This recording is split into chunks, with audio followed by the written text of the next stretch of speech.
Hey everybody, this is Brandon with Premier Guitar. Today we are spending some time with the Attack Decay from Electro-Harmonix. Let's start here. It's based on an early 80s pedal that they only made for a year or two.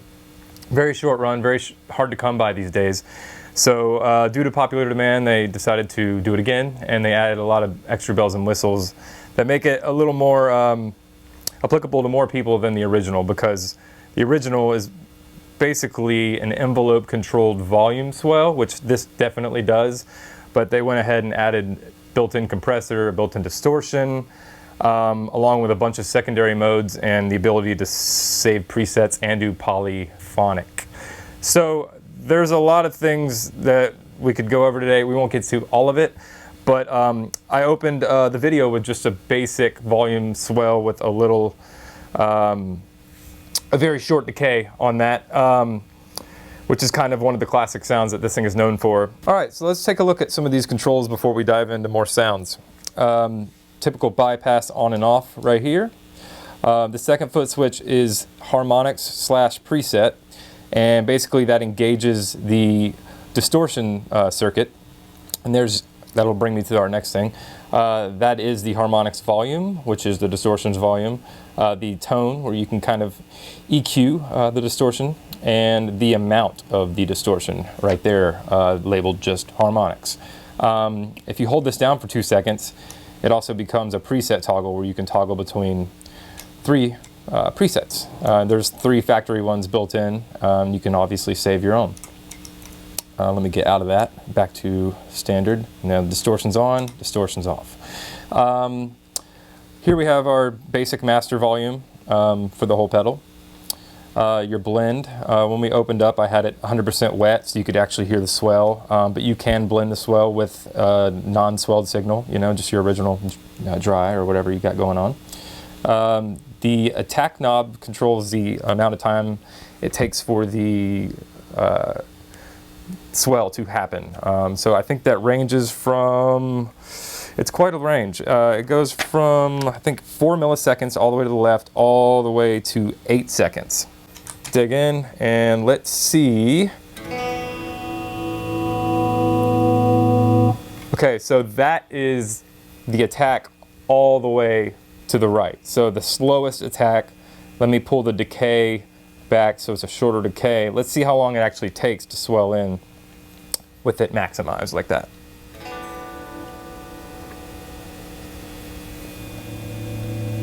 Yeah, it's a long time. I think 8 seconds is what I said. That's definitely a giant leap from 4 milliseconds, which is almost immediate. That will give you some cool plucking staccato things if you want a really fast attack in mono mode. And then decay sets the staccato or the fade out speed of the volume envelopes. As you turn the decay clockwise, the decay time obviously increases, but if you go all the way maximum there, it disables that the decay portion from the envelope, and that's also 4 milliseconds to 8 seconds on that knob as well. A weird thing that you can do is pull the decay all the way down and start fine-tuning your sensitivity and attack, and you'll start to get a bubble sound, I think is what a lot of people have referred to it.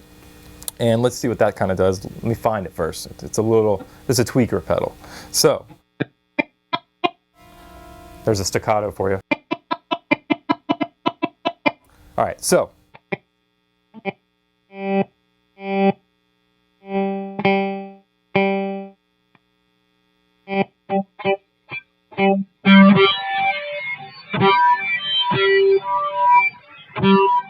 Forgot to mention it has to be in poly mode for that to work. So here we go.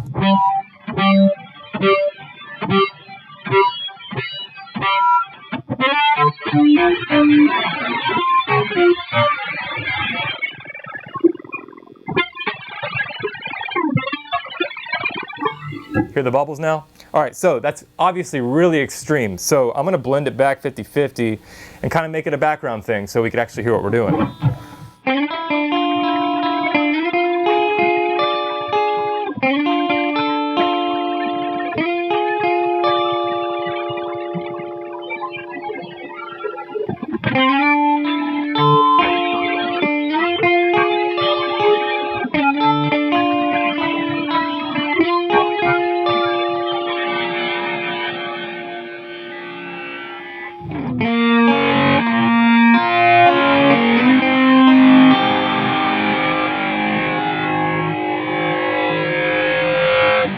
That brings us to poly right here. That switch is going to toggle between mono and poly modes. When poly is lit, that mode is engaged. So that takes us through the controls. Now the actual I/O of this thing, we got guitar in or whatever in here, and then output. I'm just going straight into a high watt custom 50 right now.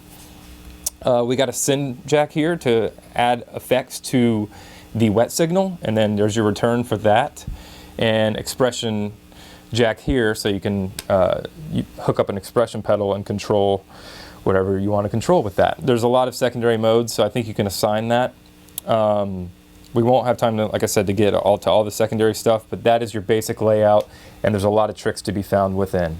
Okay, so I'm gonna kind of ring some stuff out and turn the knob so you can hear what the parameters sound like, and I'll engage the distortion here in a minute and we can see what that thing sounds like. And there is a way to disengage the compressor if you don't like it on. I do have it on right now.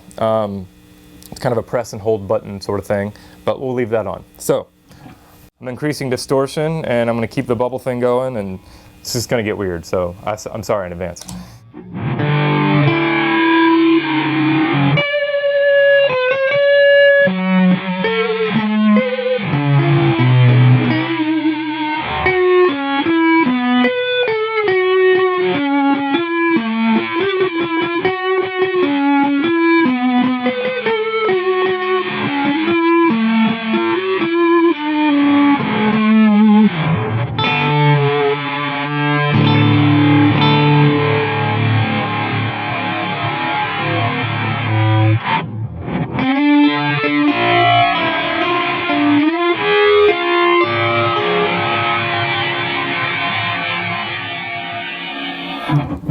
I'm going to tweak this harmonic section while I just play random stuff so you can hear the sweeps of the tone and the amount of distortion on tap. So here we go.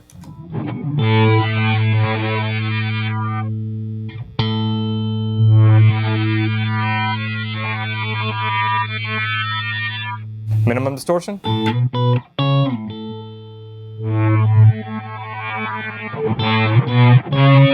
Medium distortion. And all distortion.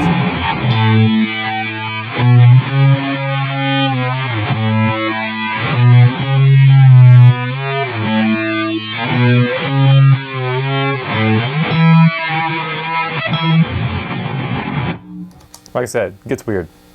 I want to turn poly off. Let's hear this thing in mono and continue to explore. Distortion circuit's off now. Normal circuit's on. Let me just put these at 50-50, and I have no idea what this is going to do. So that's part of the fun.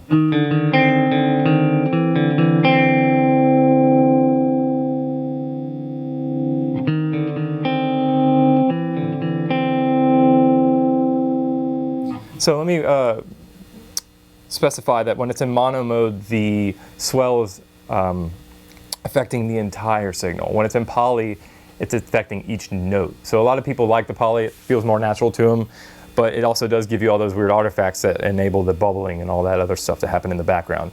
Mono is kind of cleaner, not a lot of extra artifacts, but it's basically at the end of your chain. So.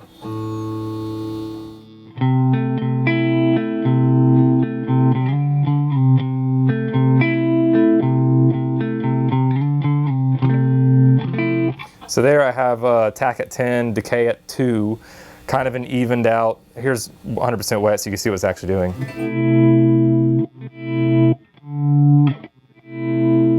Which is nice, it's a little natural, but when it's blended back, it's just an extra fun thing that, ear candy, you know?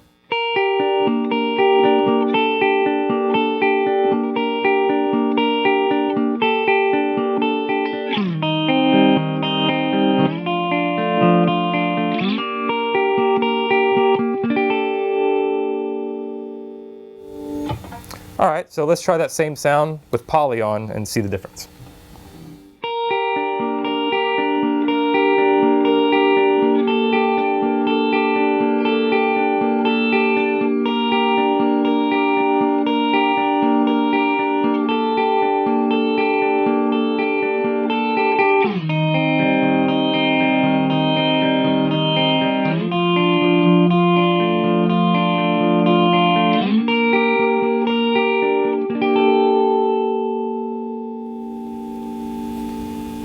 and I'm gonna fiddle with it a little bit and add the distortion. The distortion gets really loud, so I'm gonna turn that down and put the tone at noon, distortion at 10, volume at 10 for the distortion.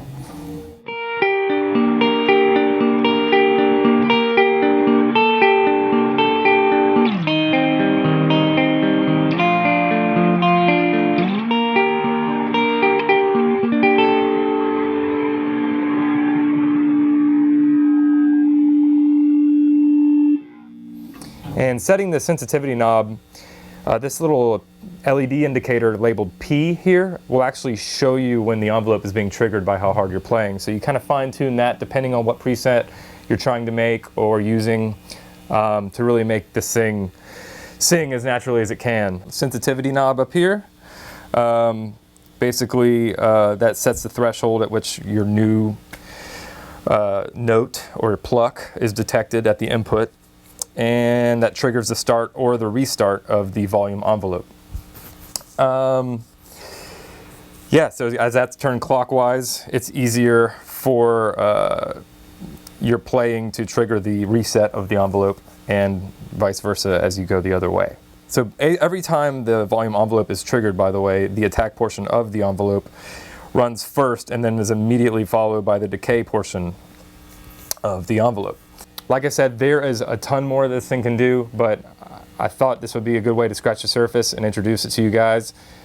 Go get your hands on one, see what you think, and thanks again for always watching these first look videos. We got more content coming every day. Signing out.